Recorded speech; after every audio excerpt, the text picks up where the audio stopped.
Life remedy ആയുർവേദത്തിലേക്ക് ഏവർക്കും സ്വാഗതം. ഞാൻ ചെയ്തുകൊണ്ടിരിക്കുന്നത് ലഹരി മുക്തമാക്കുന്നതിനുള്ള ഒരു മരുന്നാണ്. അത് ചെറുതായി ഡിവൈഡ് ചെയ്ത് പറഞ്ഞുകൊണ്ടിരിക്കുന്നത്. ഈ ലഹരി കഴിക്കുന്ന കുട്ടികളിൽ പകുതി പേരിലും പിത്തം എന്ന രോഗം, വാദം എന്നീ ഉള്ളവരിലാണ് ഈ ലഹരി കൂടുതലും ഉപയോഗിക്കുന്നതായി കണ്ടുവരുന്നത്. അതിന് പറ്റിയതാണ് ഈ മുരിങ്ങ.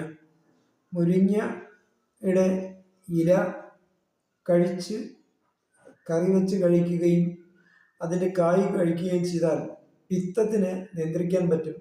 മലബന്ധം ഒഴിവാകും, വയറിൻ്റെതായ ബുദ്ധിമുട്ടുകൾ മാറും. അപ്പോഴേക്കും ലഹരിയിൽ നിന്നുള്ള കുറച്ച് മോചനത്തിന് ഇത് ഉപയോഗപ്പെടും. ഇതിൻ്റെ ബാക്കി അടുത്ത് ചെയ്യുന്നതാണ്.